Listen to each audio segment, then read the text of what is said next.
پاکستان یا یہودی ایجنٹ نہیں ہے، کینیڈا نہیں ہے، آپ مسلمانوں کا ایجنٹ ہے، آپ مسلمانوں کا نمائندہ ہے۔ خان صاحب زندہ باد۔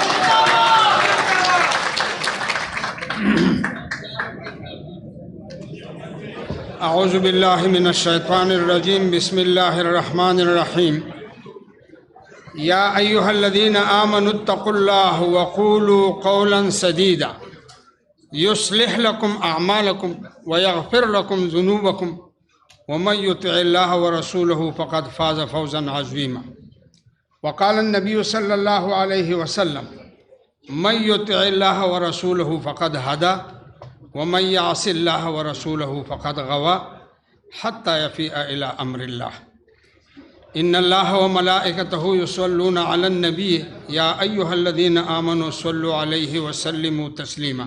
اللہم صل علی محمد وعلی آل محمد کما صلیت علی ابراہیم وعلی آل ابراہیم انک حمید مجید۔ اللہم بارک علی محمد وعلی آل محمد کما بارکت علی ابراہیم وعلی آل ابراہیم انک حمید مجید۔ اس انتہائی بابرکت علمی، روحانی، اخلاقی اور تربیتی اجتماع کے مہمان خصوصی اور ملک کے سب سے معروف اور ملک کے سب سے اہمیت کے حامل شخصیت محترم جناب عمران خان صاحب اور ان کی بیٹھی ہوئی ٹیم جو اس وقت ان کے ساتھ بیٹھے ہوئے ہیں، محترم جناب شاہ فرمان صاحب، محترم جناب نور الحق قادری صاحب، وزیر اعلیٰ صوبہ خیبر پختونخوا جناب محمود خان صاحب، محترم جناب پرویز خٹک صاحب اور پھر مانکی صاحب اور حاضرین مجلس، میں نور الحق قادری صاحب کا انتہائی شکر گزار ہوں جنہوں نے اس اجتماع کا انعقاد کیا۔ اور میں نور الحق قادری صاحب ہمارے ساتھ پارلیمنٹ میں رہے ہیں، ان کی سنجیدگی، متانت، قادر الکلام ہونا یہ تو مجھے معلوم ہے، لیکن اس وقت جس سنجیدگی کا انہوں نے مذاکرہ اس اجتماع کے انعقاد کا کیا، تو میں تحریک انصاف کو خوش قسمت جماعت سمجھتا ہوں جس کے پشت پر اتنے علماء جمع ہو جاتے۔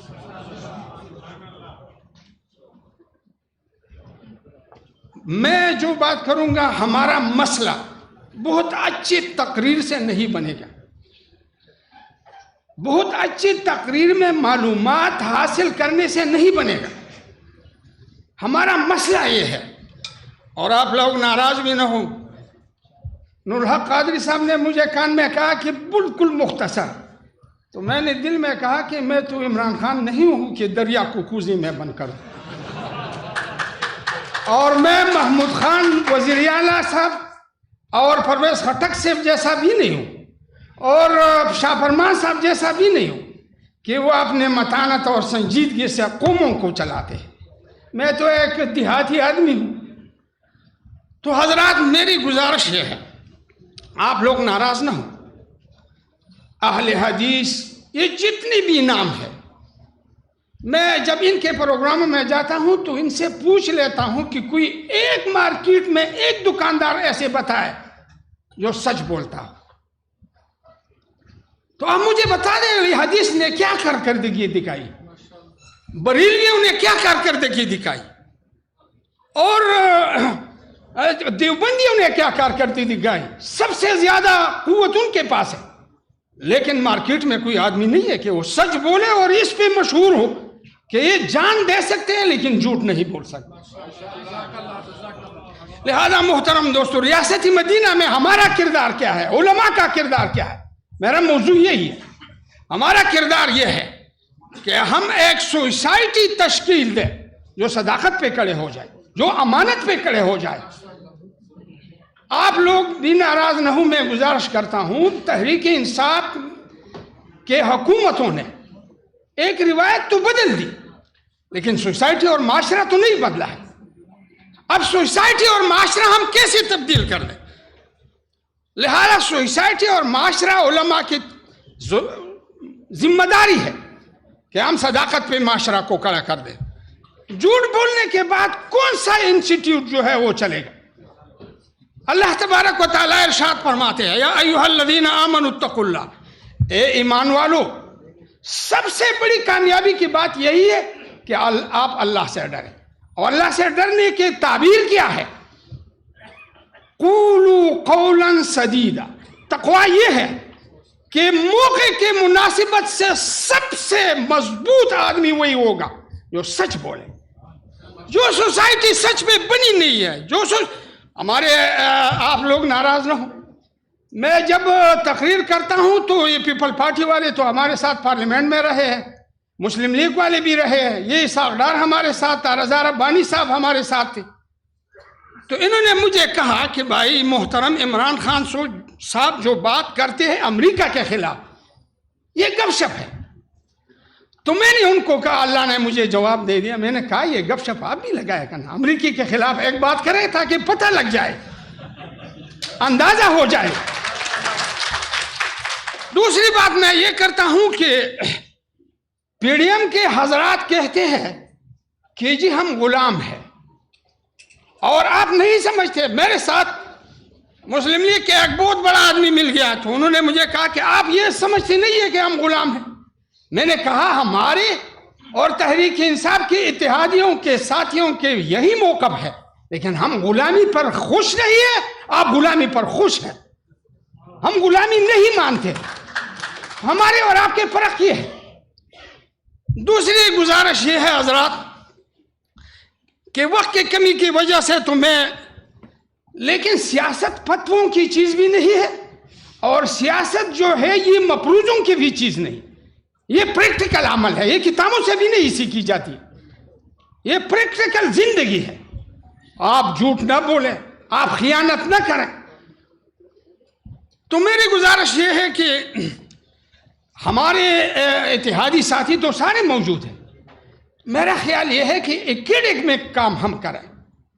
اگر ہم ایکیڈمک کام کریں اور ایسا کابینہ تیار کریں جو سچ پہ کڑے ہو اور خیانت نہیں کرتے ہو، تو یہ کابینہ آگے جا کر ہمیں صرف پاکستان کی نہیں دنیا کی حکمرانی دیں گے.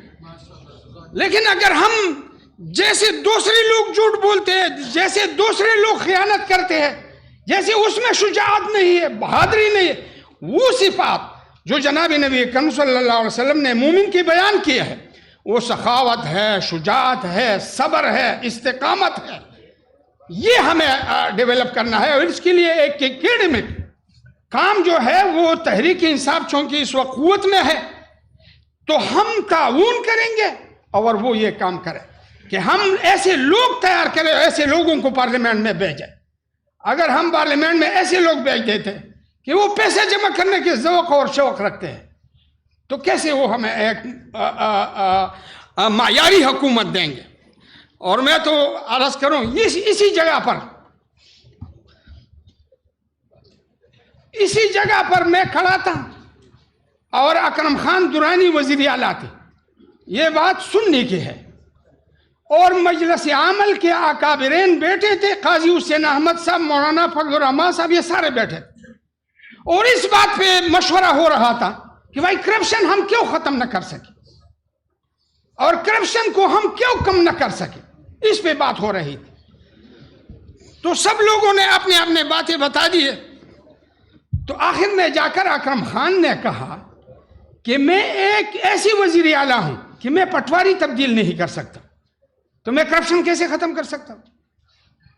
میں ایک ایسی وزیر اعلیٰ ہوں کہ میرے اوپر طاقتور ایک دفتر کے بابو ہیں. تو لوگ حیران ہو گئے. یہ مسئلہ میرے ساتھ آیا، یعنی اس میں ملوث تھا. تو انہوں نے کہا، اکرم خان نے کہا کہ میں کمزور ہوں، جب میں کمزور ہوں تو میں کرپشن ختم نہیں کر سکتا ہوں. تو لوگوں نے پوچھا کہ کیسے آپ کمزور ہیں؟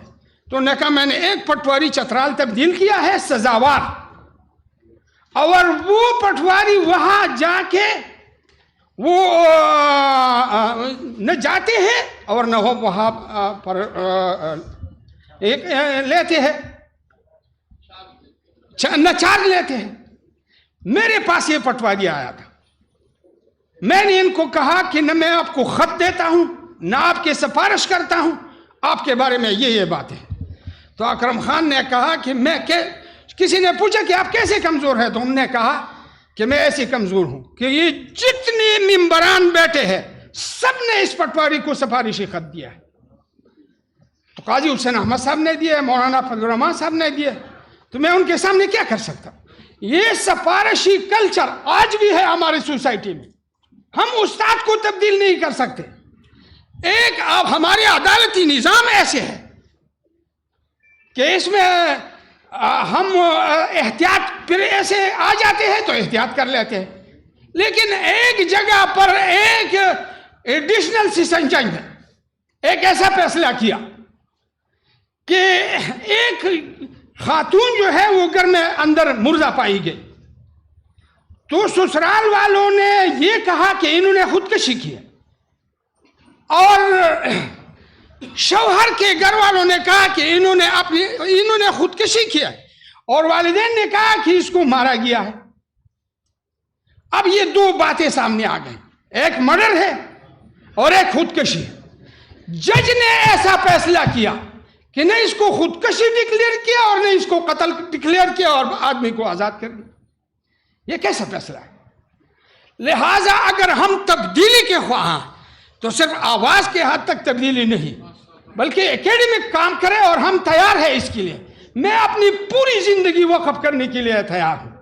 اگر ہم مولانا فضل الرحمان صاحب کو چھوڑ سکتے ہیں اور عمران خان کو لے سکتے ہیں, اس کا مطلب یہ ہے کہ ہم حق کے ساتھ ہیں, ہم شخصیات کے ساتھ نہیں ہیں.